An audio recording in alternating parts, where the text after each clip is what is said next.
Assalamualaikum warahmatullahi wabarakatuh. Perkenalkan, nama saya Nurjannah, NIM 2125097. Dan di sini saya akan mempresentasikan analisis pengolahan data kuesioner menggunakan metode SPSS. 1. Berdasarkan jenis kelamin. Dari tabel di atas menggambarkan bahwa semua jumlah mahasiswa sebanyak 354, kemudian jumlah laki-laki sebanyak 130 atau 36,7%. Sedangkan mahasiswa perempuan sebanyak 220 atau 62,1%.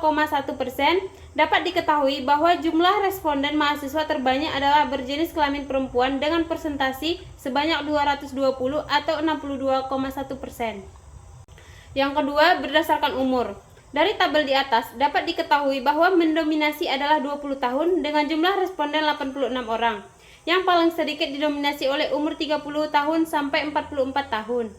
Yang ketiga, berdasarkan jurusan. Dalam penelitian ini, karakteristik responden yang berdasarkan program studi dari 91 program studi responden didominasi oleh program studi manajemen dengan jumlah 83 responden dengan persentase 24% dari 100%. Yang keempat, berdasarkan pekerjaan orang. Mayoritas pekerjaan orang tua para mahasiswa didominasi oleh petani, sebanyak 27,4%.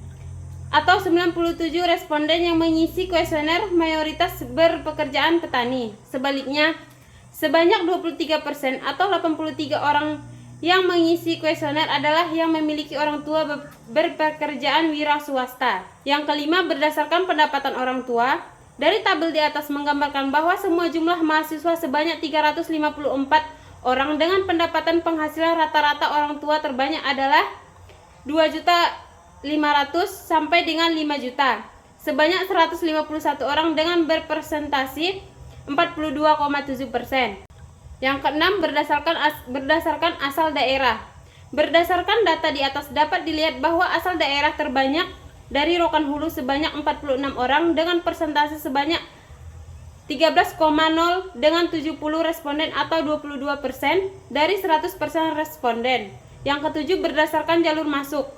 Berdasarkan tabel di atas, maka dapat diketahui bahwa jalur masuk terbanyak adalah jalur mandiri, sebanyak 234 dengan persentase 66,1%, beasiswa KIP sebanyak 60 orang dengan persentase sebanyak 16,9%, prestasi dengan jumlah 14 orang dengan persentase 4,0%. Yang ke-8, evaluasi model SPSS. Gambar tersebut menunjukkan bahwa TQ diukur dengan 6 indikator, yaitu TQ, FQ, IM, CA, WA, DC, arah panah. Antara indikator menunjukkan bahwa indikator TQ atau X1 terhubung oleh indikator IM atau Y indikator. FQ atau X2 terhubung dengan indikator IM atau Y indikator. IM atau X3 terhubung dengan indikator IM atau Y indikator.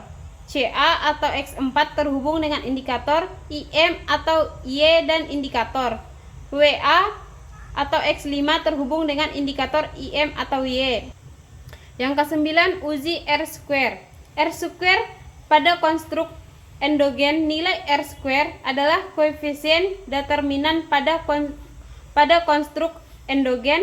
Dalam menilai model dengan VLS dimulai dengan melihat R-square untuk setiap variabel laten dependen. Nilai R-square sebesar 0,7 atau kuat, 0,50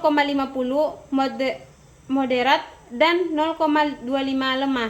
Yang ke-10, pengujian hipotesa. Berdasarkan oleh data yang telah dilakukan, hasilnya dapat digunakan untuk menjawab hipotesis pada analisis data ini. Uji hipotesis pada penelitian ini dilakukan dengan melihat statistik dan nilai West. Hipotesis penelitian dapat dinyatakan diterima apabila nilai P valus 0,5. Berikut ini adalah hasil uji hipotesis yang diperoleh. Hasil dari bootstrapping dapat dilihat pada tabel 2,4. Uji hipotesis menunjukkan terdapat 5 hipotesis yang diterima berwarna hijau.